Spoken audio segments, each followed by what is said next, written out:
আপনি কি ফ্রিল্যান্সিং করেন কিন্তু কোনোভাবেতেই ক্লায়েন্ট পাচ্ছেন না? ক্লায়েন্টকে মেসেজ ঠিকই করেন বাট ক্লায়েন্ট আপনাকে রিপ্লাই করে না। অথচ আপনি কি জানেন একটা কোল্ড ইমেলের মাধ্যমেই আপনি এমন ক্লায়েন্ট পেতে পারেন যেটা আপনার পুরো কেরিয়ার ঘুরিয়ে দিবে। আমি এমডি নাইম হাওলাদার আজকে আপনাদেরকে কোল্ড ইমেল কি, কোল্ড ইমেল কিভাবে কাজ করে এবং আপনারা কিভাবে কোল্ড ইমেল ব্যবহার করে ক্লায়েন্ট পেতে পারেন এই টোটাল প্রসেসটা শেয়ার করব। এবং এই ভিডিওতে থাকবে কোল্ড ইমেল দিয়ে ক্লায়েন্ট পাওয়ার প্রমাণিত 5টা টিপস।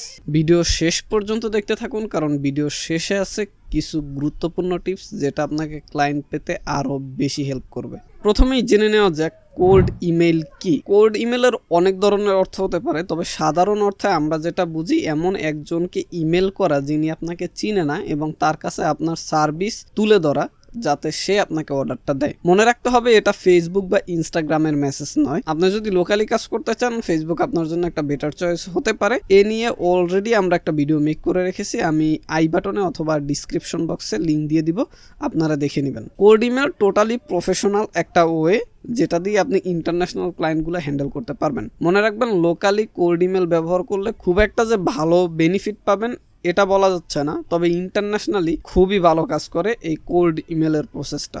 আচ্ছা, এখন আমরা টিপস সেকশনে আসি। Tips number 1, strong subject line. আপনাকে এমন একটা সাবজেক্ট লিখতে হবে যেটা এক লাইনের মধ্যে আপনার টোটাল ইমেলের অর্থটা বুঝিয়ে দিতে পারে। আমি এমন অনেক ব্যক্তিকে দেখেছি যারা শুধু সাবজেক্টের মধ্যে তার টোটাল ইমেলটাই লিখে দেয়। এরকমের করা যাবে না। সাবজেক্টটা হবে ছোট এবং বোধগম্য, যেটার মাধ্যমে আপনার ক্লায়েন্ট বুঝতে পারবে এক্স্যাক্টলি আপনি কি অফার করছেন তাকে। সাবজেক্ট লাইনটা কিছুটা এরকমের হতে পারে, I can help you increase your sales by 30% in 7 days। মনে রাখবেন আপনার ইমেলটা কেউ ওপেন করবে কি করবে না এটা ডিপেন্ড করে সাবজেক্ট লাইনের উপরেই। Tips number 2, personalisation. একটা ইমেল ফরম্যাট রেডি করে গণহারে সবাইকে দিয়ে কোনো লাভ নেই। আপনাকে প্রত্যেকটা ইমেল ক্লায়েন্ট অনুযায়ী আলাদা আলাদা করে দিতে হবে। এক্ষেত্রে সব থেকে বেটার ওয়ে হচ্ছে আপনি যদি এক ইমেল অনেককেও পাঠান, হাই লেখার পরে ওই ক্লায়েন্টের নামটা চলে আসবে, ফার্স্ট নেম অথবা লাস্ট নেম অথবা পুরো নামটাই চলে আসবে। এরকমের অনেক বট পাওয়া যায়, এইগুলো ব্যবহার করতে পারেন। তবে রেকমেন্ডেড থাকবে প্রত্যেকটা ক্লায়েন্টকে তার প্রবলেম বুঝে আলাদা আলাদা, সেক্ষেত্রে আপনার রিপ্লাই পাওয়ার চান্স অনেক বেশি থাকবে। এবং চেষ্টা করবেন আপনার ইমেলটার মধ্যে যেন তার বিজনেসের একটা প্রবলেম এবং ওই প্রবলেমটার সলিউশন, এই দুইটা জিনিস থাকে। Tips number 3, value first approach.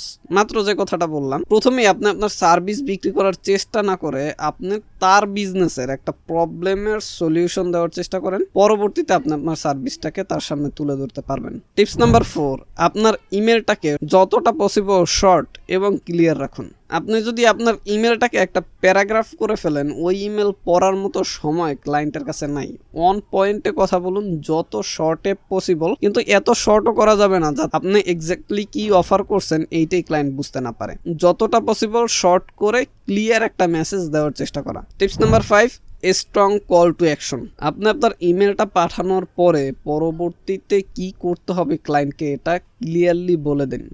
ইমেলের নিচে লিখে দিতে পারেন আপনি যদি এই বিষয়ে আরও বিস্তারিত জানতে চান, অথবা আপনি যদি এই প্রবলেমটার এই সলিউশন চান, সেক্ষেত্রে আমার সাথে যোগাযোগ করতে পারেন। আমার কন্ট্যাক্ট ইনফরমেশন আপনার ইনফরমেশনটা দিয়ে দিলেন। আচ্ছা চলুন তাহলে আমরা চ্যাট জিপিটি ব্যবহার করে কিভাবে একটা স্মার্ট ইমেল লেখা যায় সেটা অন স্ক্রিনে দেখে আসি। আচ্ছা, এটা হচ্ছে আমার চ্যাট জিপিটি অ্যাকাউন্ট। আপনারা চাইলে অন্য যে কোনো এআই ব্যবহার করতে পারেন।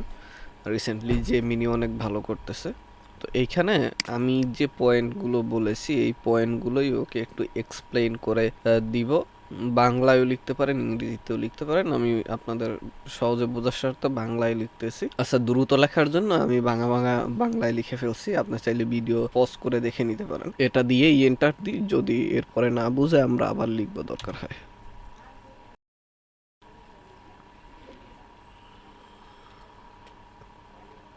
দেখেন ও কিন্তু আমাদেরকে সুন্দর একটা ইমেল টেমপ্লেট দিয়ে দিছে। আপনি চাইলে ভিডিও পজ করে পরেও দেখতে পারেন জিনিসটা কতটা সুন্দর হয়েছে, অথবা আপনি চ্যাট জিপিটি দিয়ে আরও একটু কাস্টমাইজ করে নিতে পারেন। চ্যাট জিপিটি কীভাবে ব্যবহার করতে হয় আমি মনে করি আমার থেকে আপনারা অনেক ভালো জানেন, সবাই কম বেশি ব্যবহার করে এখন। আর একটা জিনিস সেটা হচ্ছে আপনি এই অংশে চাইলে নিজের ইমেল সিগনেচার ব্যবহার করতে পারেন। ইমেল সিগনেচার কি আশা করি এটা সবাই জানেন, যদি না জেনে থাকেন তাহলে কমেন্ট করবেন। আমি ইন ফিউচার ইমেল সিগনেচার নিয়ে ডেডিকেটেড একটা ভিডিও নিয়ে আসবো কিভাবে ইমেল সিগনেচার বানাতে হয়। Secret bonus tips, follow up. আপনি একবার ইমেল পাঠিয়ে যদি রিপ্লাই না পান হতাশ হবেন না, আপনাকে ফলো আপ করতে হবে। 2 থেকে 3 দিন পরে আর একটা রিমাইন্ডার ইমেল পাঠাতে পারেন। তার কিছুদিন পরে আবার নতুন কোনো প্রবলেম নিয়ে তার সাথে কথা বলতে পারেন। তার কিছুদিন পরে আপনি আপনার অন্য কোনো অফার তাকে অ্যাপ্রোচ করতে পারেন। যদি কোনো ক্লায়েন্টকে ফলো আপ না করা হয় তাহলে আপনার ওই ক্লায়েন্টকে রিপ্লাই দেওয়ার চান্স হচ্ছে 2%, বাট আপনার যদি রেগুলার ফলো আপের মধ্যে থাকেন তাহলে আপনাকে ওই ক্লায়েন্ট রিপ্লাই দিবে, এইটার সম্ভাবনা অলমোস্ট 60 to 70%। তবে এইখানে একটা জিনিস মাথায় রাখতে হবে, আমরা যেহেতু বাঙালি মনে করি যে বেশি ফলো আপ দেওয়া মানে বেশি ক্লায়েন্ট অ্যাপ্রোচ হবে, বিষয়টা এমন না। ক্লায়েন্ট যেন বিরক্ত না হয় এই দিকেও খেয়াল রাখতে হবে। দেখলেন তো কোল্ড ইমেলের মাধ্যমে কত সহজে ক্লায়েন্ট পাওয়া যায়, যদি না আপনি এটার সঠিক ব্যবহার করেন। আপনারা কি চান আমি একটা কোল্ড ইমেলের অ্যাট্রাকটিভ টেমপ্লেট আপনাদের সাথে শেয়ার করি? সেক্ষেত্রে কমেন্টে কোল্ড ইমেল টেমপ্লেট লিখতে পারেন। এবং আপনি যদি আপনার ফ্রিল্যান্সিং ক্যারিয়ারকে সমৃদ্ধ করতে চান এবং সাকসেসফুল ফ্রিল্যান্সার হিসেবে প্রতিষ্ঠিত হতে চান, এবং আপনি যদি ফ্রিল্যান্সিং শিখতে চান অথবা ফ্রিল্যান্সিং এর বিগিনার স্টেজে আছেন, এক্সপার্ট লেভেলে যেতে চান, আমাদের সাথে যোগাযোগ করতে পারেন। আমাদের সকল কন্ট্যাক্ট ইনফরমেশন ভিডিও ডিসক্রিপশনে অথবা কমেন্ট বক্সে দেওয়া থাকবে। ভিডিও ভালো লেগে থাকলে আপনার ওইসব বন্ধুকে শেয়ার করতে পারেন যারা ফ্রিল্যান্সিং শিখতে চায় অথবা ফ্রিল্যান্সিং বিষয়ে আগ্রহী। আসসালামু আলাইকুম।